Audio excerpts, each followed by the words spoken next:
بعد الأخبار التي تحدثت عن احتمال عودته لتعزيز دفاع المنتخب الوطني، أقول بعد خسارة نيجيريا أكد الدولي الجزائري السابق رفيق حليش استعداده لتلبية النداء والعودة إلى صفوف الخضر مجددا. بعد المشاكل الدفاعية التي أبان عنها المنتخب الوطني في الفترة الأخيرة ومطالبة التقنيين والملاحظين عودة رفيق حليش إلى محور دفاع الخضر، كونه سيعيد التوازن للخط الخلفي خاصة مع الخبرة التي يتمتع بها، عبر المدافع الدولي صاحب 30 عاما عن استعداده بالعودة إلى صفوف الخضر تحسبا للتحديات التي تنتظر الخضر في نهائية كأس إفريقيا 2017 أو تصفيات مونديال. حليش أكد على صفحته بموقع انستغرام أنه يرغب بشدة في دعم المنتخب وتلبية الدعوة، وقال: أنا جاهز للدفاع عن ألوان وطنية من جديد إذا ما وجهت لي الدعوة. مدافع نادي قطر القطري الذي فقد مكانته في المنتخب منذ قرابة عام يعد من أقوى الركائز الدفاعية في الفترة الأخيرة، إذ خاض 38 لقاء سجل خلالها 3 أهداف. بعد أن تبين أن المنتخب الوطني سيواجه منتخب موريتانيا وديا في 7 جانفي المقبل تحضيرا لكأس إفريقيا، آخر الأخبار تؤكد أن الفاف اتصلت أيضا رسميا بنظيرتها في مالي وكوت ديفوار من أجل برمجة مباراة ودية أخرى. التفاصيل فيما يليه. المنتخب الوطني وفي تحضيراته للعرس الكروي الإفريقي المرتقب في الغابون شهر جانفي القادم لن يكتفي بمواجهة موريتانيا وديا يوم 7 جانفي بملعب مصطفى تشاكر، بما أن اتصالات الاتحادية الجزائرية قائمة حاليا لبرمجة مباراة ودية نوعية ثانية أمام منافس قوي يوم 10 جانفي استجابة لرغبة الناخب الوطني جورج ليكنس. وفي هذا السياق علمت الهداف من مصادر لا يرقى إليها الشك أن الفاف تتواجد في اتصالات مع كل من اتحاديتي كوت ديفوار ومالي، إذ يجس رئيس الاتحادية محمد روراوة ونبض الهيئتين الكرويتين على أمل برمجة لقاء ودي قبل التنقل إلى الغابون. جدير بالذكر أن الفاف رسمت موعد التنقل إلى الغابون يوم 12 جانفي المقبل، أي قبل 3 أيام عن المباراة الأولى للخضر في نهائيات إفريقيا أمام زيمبابوي، مع الإشارة إلى أن تاريخ التنقل إلى الغابون تم بالتشاور مع الناخب الوطني جورج ليكنس. بعد تفكيره في مغادرة مبنى دال إبراهيم، عدل محمد روراوة رئيس الاتحادية الجزائرية لكرة القدم عن قراره، مفضلا مواصلة مهامه على رأس الكرة الجزائرية رغم ابتعاد الخضر مبدئيا عن مونديال روسيا 2018. أكثر تفاصيل مع حميد مرزوق. بعد تفكير عميق قرر رئيس الاتحادية الجزائرية لكرة القدم محمد روراوة العدول عن قرار الاستقالة من رئاسة الفاف عقب نهائيات كأس إفريقيا القادمة بالغابون، وهو ما أكده الرجل الأول في الاتحادية في تصريحات حصرية لقناة الهداف. روراوة أكد أنه باق على رأس الفاف وأنه لن يغادر، لا سيما في هذا الوقت بالذات الذي يبقى فيه المنتخب الوطني بحاجة ماسة للاستقرار على جميع المستويات أكثر من أي وقت مضى، خصوصا أنه مقبل على استحقاقات مهمة أبرزها كان الغابون وباقي المباريات المصيرية في تصفيات مونديال روسيا. روراوة في تصريحاته أضاف بالقول إن من يرغب في خلافته عليه أن ينتظر أشغال الجمعية العامة الانتخابية القادمة لتقديم ملف ترشحه. هذا وكان خبر رغبة روراوة في التنحي عن رئاسة الفاف قد أحدث حالة استنفار قصوى في الوسط الكروي الجزائري، لا سيما لدى ركائز المنتخب الوطني الذين تضامنوا معه وترجوه للبقاء.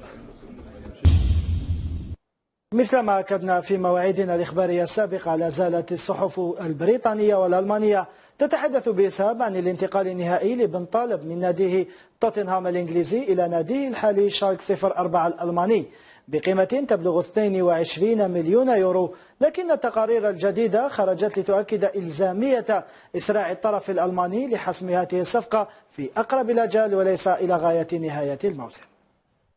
إدارة شالك الألماني تسارع الزمن لإنهاء صفقة بن طالب الذي لفت الأنظار بتألقه هذا الموسم مع الأزرق الملكي، وهو القادم على شكل إعارة من ناديه توتنهام. تقارير إعلامية إنجليزية كشفت أن رئيس شالك كريستيان هيدال مطالب بإنهاء الصفقة سريعا ومنح إدارة النادي الإنجليزي ما قيمته 22 مليون يورو من أجل شراء وثائق تسريح بن طالب، وهي المهمة الرئيسية الأولى التي يتطلع الرئيس هيدال لطيها حسب ما ذكرت عدة وسائل إعلام إنجليزية وألمانية.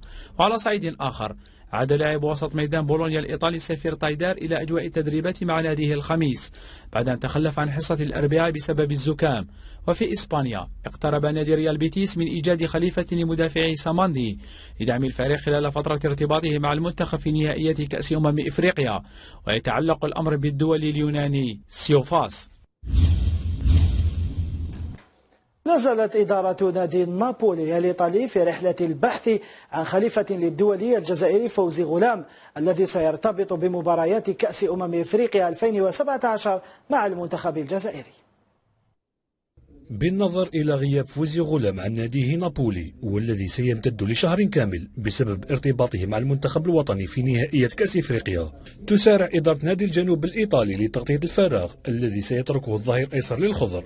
موقع توتو سبورت كشف الخميس أن إدارة نابولي وضعت 3 أسماء لتعويض غلام، وهي دامبروسيو من الأنتر، دارميان من مانشستر يونايتد، ولاعب برشلونة أليكس فيدال. وعلى صعيد آخر أشارت تقارير إعلامية محلية أن إدارة نابولي لم تحسم بعد في قضية التفاوض مع غلام حول تجديد عقده الذي ينتهي في 2018. وأكد رافائيل أورياما من توتو سبورت في هذا الشأن أن نابولي سيجد مشاكل لتجديد عقد اللاعب، لا سيما إذا ما تم التعاقد مع أحد الأسماء المتداولة في صورة فيدال، دارميان ودامبروسيو. رغم أنه أكد في أول ندوة صحفية له بأنه لن يجلب مساعدين من بلجيكا، إلا أن الناخب الوطني جورج ليكانس يكون قد تراجع عن قراره. تغييرات كثيرة ينتظر أن تظهر على المنتخب الوطني في ظهوره الرسمي القادم في نهائيات إفريقيا القادمة بالغابون، كون الثورة التي وعدت بها الفاف لن تقتصر فقط على اللاعبين، بل قد تمتد لتشمل أيضا الطاقم الفني، عقب التقرير السلبي الذي وضعه الناخب الوطني جورج ليكانس على طاولة رئيس الاتحادية، والذي كتب فيه بالحرف الواحد أن الطاقم الفني الحالي محدود وأنه يريد مساعدا بلجيكيا. ودون شك فإن روراوا سيدرس بعناية فائقة طلب الناخب الوطني قبل اتخاذ القرار النهائي. يأتي هذا في الوقت الذي كشفت فيه مصادرنا الخاصة أن رئيس الفاف الذي يريد تعيين سنجاق على رأس المنتخب المحلي يفكر بصفة جدية في تدعيم الطاقم الفني للخضر بخدمات مدرب مولودية بجاية، قياسا بما يتمتع به من خبرة، وهو الذي قاد الخضر كمدرب رئيسي في نهائيات إفريقيا عام 2000، ما يطرح السؤال حول مصير الطاقم الفني الحالي، وإن كان يزيد منصوري سيكون أول ضحية موازاة مع تحمس روراوا للاستنجاد بخدمات مدرب الموب. تحدث رياض محرز نجم الكرة الجزائرية ونادي لايستر سيتي الإنجليزي لموقع سكاي سبورتس عن تجربته في ناديه الإنجليزي وتتويجه بالبطولة وجائزة أفضل لاعب في البريمير ليج، ووصف تجربته مع لايستر سيتي بالخيالية. كما تحدث محرز عن أسلوبه في اللعب وهو الأسلوب الذي تصفه الصحافة بأسلوب الشوارع. المزيد في مهلي. شبكة سكاي سبورتس البريطانية أجرت حوارا خارجا عن المألوف مع الدولي الجزائري رياض محرز صانع معجزة ليستر سيتي الموسم الماضي. لاعب الخضر تحدث عن أمور عديدة متعلقة بمشواره الكروي وأسلوب لعبه الذي لا يختلف كثيرا عن أسلوب كرة الشوارع، وقال: بالنسبة لي أشعر كأني ألعب في الشارع، قبل كل شيء أنا أستمتع بما أفعله. محرز أجاب عن سؤال يتعلق بما لقيه من صعوبات في مستهل تجربته البريطانية، وقال: هذا صحيح، وجدت عدة صعوبات في التأقلم مع أسلوب اللعب الإنجليزي. هنا نعتمد كثيرا على الجانب البدني مقارنة بأمور أخرى، بالإضافة إلى أن المحيط بين إنجلترا وفرنسا مختلف تماما، لكني أخذت الموضوع على أنه تحد. الأمور كانت صعبة للغاية، لكن الآن أصبحت جيدة جدا. ونفى نجم الخضر أن تكون مشاركة فريقه في دوري الأبطال سبب تراجع نتائجه في الدوري، حين قال: كانت لحظات خاصة، أقول في نفسي دائما كيف لهذا الفريق الذي جاء من العدم أن يشارك في دوري الأبطال. من الرائع أن تستمع إلى نشيد المسابقة مع فريقك. كوننا نشارك في رابطة الأبطال والدوري أمر لم يعغنا، لأننا معتادون على توالي المباريات. جل التعداد الحالي سبق له اللعب في دوري الدرجة الأولى، كنا نخوض مباراة كل 3 أيام. وختم صانع مجد ليستر سيتي تصريحاته بالتأكيد أنه يستمتع كثيرا بمشاهدة طريقة لعب مهاجمي ريال مدريد وبرشلونة الذين يتعلم منهم كثيرا، وقال: لاعب الأجنحة في ريال مدريد وبرشلونة هم الأفضل، يتوجب عليك رؤيتهم يلعبون لأن ذلك سيكون حتما في مصلحتك. هم يملكون مستويات كبيرة جدا، وصراحة أنا أتعلم الكثير منهم.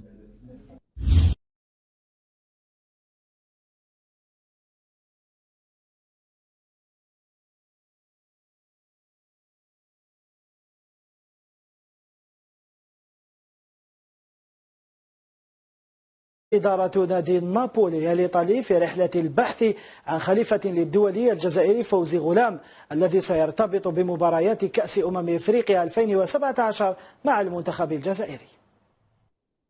بالنظر إلى غياب فوزي غلام عن ناديه نابولي والذي سيمتد لشهر كامل بسبب ارتباطه مع المنتخب الوطني في نهائيات كأس إفريقيا، تسارع إدارة نادي الجنوب الإيطالي لتغطية الفراغ الذي سيتركه الظهير الأيسر للخضر. موقع توتو سبورت كشف الخميس أن إدارة نابولي وضعت 3 أسماء لتعويض غلام، وهي دامبروسيو من الأنتر، دارميان من مانشستر يونايتد، ولاعب برشلونة أليكس فيدال.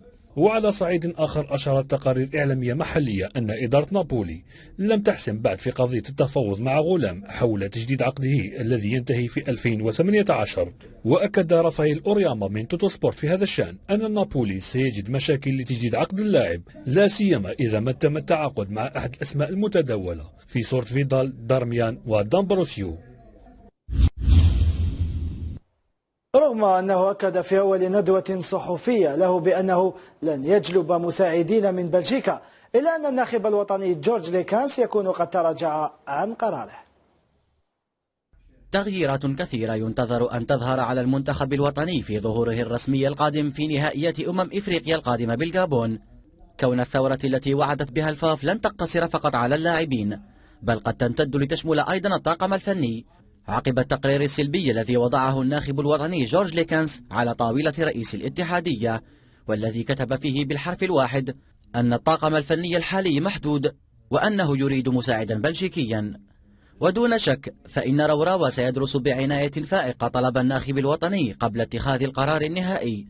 يأتي هذا في الوقت الذي كشفت فيه مصادرنا الخاصة أن رئيس الفاف الذي يريد تعيين سنجاق على رأس المنتخب المحلي يفكر بصفة جدية في تدعيم الطاقم الفني للخضر بخدمات مدرب مولودية بجاية، قياسا بما يتمتع به من خبرة، وهو الذي قاد الخضر كمدرب رئيسي في نهائيات إفريقيا عام 2000، ما يطرح السؤال حول مصير الطاقم الفني الحالي، وإن كان يزيد منصوري سيكون أول ضحية موازاة مع تحمس روراوا للاستنجاد بخدمات مدرب الموب. تحدث رياض محرز نجم الكرة الجزائرية ونادي لايستر سيتي الإنجليزي لموقع سكاي سبورتس عن تجربته في ناديه الإنجليزي وتتويجه بالبطولة وجائزة أفضل لاعب في البريمير ليج، ووصف تجربته مع لايستر سيتي بالخيالية. كما تحدث محرز عن أسلوبه في اللعب، وهو الأسلوب الذي تصفه الصحافة بأسلوب الشوارع. المزيد في ميلي. شبكة سكاي سبورتس البريطانية أجرت حوارا خارجا عن المألوف مع الدولي الجزائري رياض محرز صانع معجزة ليستر سيتي الموسم الماضي. لاعب الخضر تحدث عن أمور عديدة متعلقة بمشواره الكروي وأسلوب لعبه الذي لا يختلف كثيرا عن أسلوب كرة الشوارع، وقال: بالنسبة لي أشعر كأني ألعب في الشارع، قبل كل شيء أنا أستمتع بما أفعله. محرز أجاب عن سؤال يتعلق بما لقيه من صعوبات في مستهل تجربته البريطانية، وقال: هذا صحيح، وجدت عدة صعوبات في التأقلم مع أسلوب اللعب الإنجليزي. هنا نعتمد كثيرا على جانب البدني. بالقول إن من يرغب في خلافته عليه أن ينتظر أشغال الجمعية العامة الانتخابية القادمة لتقديم ملف ترشحه. هذا وكان خبر رغبة روراوا في التنحي عن رئاسة الفاف قد أحدث حالة استنفار قصوى في الوسط الكروي الجزائري، لا سيما لدى ركائز المنتخب الوطني الذين تضامنوا معه وترجوه للبقاء.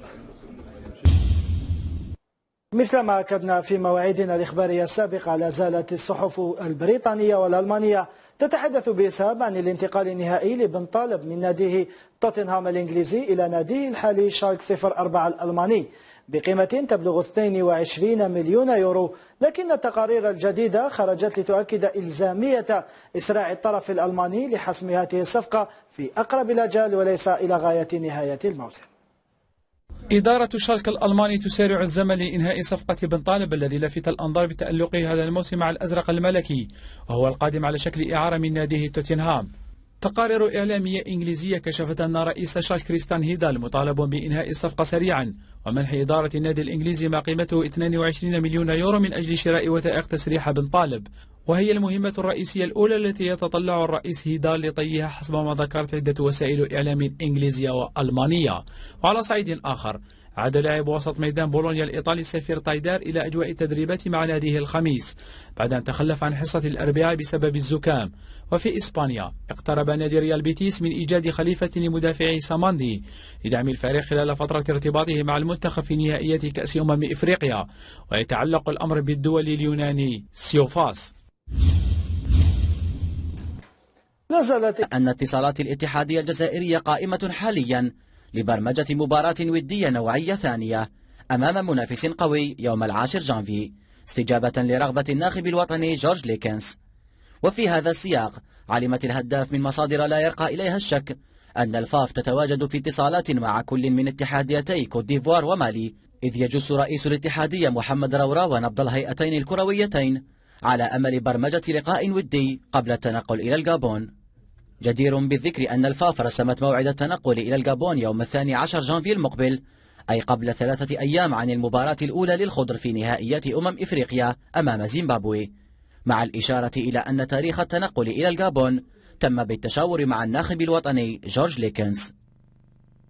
بعد تفكيره في مغادرة مبنى دال إبراهيم، عدل محمد رورا رئيس الاتحادية الجزائرية لكرة القدم عن قراره، مفضلا مواصلة مهامه على رأس الكرة الجزائرية رغم ابتعاد الخضر مبدئيا عن مونديال روسيا 2018. أكثر تفاصيل مع حميد مرزوق. بعد تفكير عميق، قرر رئيس الاتحادية الجزائرية لكرة القدم محمد رورا العدول عن قرار الاستقالة من رئاسة الفاف عقب نهائيات كأس إفريقيا القادمة بالغابون، وهو ما أكده الرجل الأول في الاتحادية في تصريحات حصرية لقناة الهداف. رورا أكد أنه باق على رأس الفاف وأنه لن يغادر، لا سيما في هذا الوقت بالذات الذي يبقى فيه المنتخب الوطني بحاجة ماسة للاستقرار على جميع المستويات أكثر من أي وقت مضى، خصوصا أنه مقبل على استحقاقات مهمة أبرزها كان الغابون وباقي مباريات المصيرية في تصفيات مونديال روسيا. رورا وفي تصريحاته بعد الأخبار التي تحدثت عن احتمال عودته لتعزيز دفاع المنتخب الوطني، أقول بعد خسارة نيجيريا، أكد الدولي الجزائري السابق رفيق حليش استعداده لتلبية النداء والعودة إلى صفوف الخضر مجددا. بعد المشاكل الدفاعية التي أبان عنها المنتخب الوطني في الفترة الأخيرة ومطالبة التقنيين والملاحظين عودة رفيق حليش إلى محور دفاع الخضر، كونه سيعيد التوازن للخط الخلفي خاصة مع الخبرة التي يتمتع بها، عبر المدافع الدولي صاحب 30 عاما عن استعداده بالعودة إلى صفوف الخضر تحسبا للتحديات التي تنتظر الخضر في نهائيات كأس إفريقيا 2017 أو تصفيات مونديال. حليش أكد على صفحته بموقع انستغرام أنه يرغب بشدة في دعم المنتخب وتلبية الدعوة، وقال: أنا جاهز للدفاع عن ألوان وطنية من جديد إذا موجهت لي الدعوة. مدافع نادي قطر القطري الذي فقد مكانته في المنتخب منذ قرابة عام، يعد من أقوى الركائز الدفاعية في الفترة الأخيرة، إذ خاض 38 لقاء سجل خلالها 3 أهداف. بعد أن تبين أن المنتخب الوطني سيواجه منتخب موريتانيا وديا في 7 جانفي المقبل تحضيرا لكأس إفريقيا، آخر الأخبار تؤكد أن الفاف اتصلت أيضا رسميا بنظيرتها في مالي وكوت ديفوار من أجل برمجة مباراة ودية أخرى. التفاصيل فيما يلي. المنتخب الوطني وفي تحضيراته للعرس الكروي الإفريقي المرتقب في الغابون شهر جانفي القادم لن يكتفي بمواجهة موريتانيا وديا يوم 7 جانفي بملعب مصطفى تشاكر،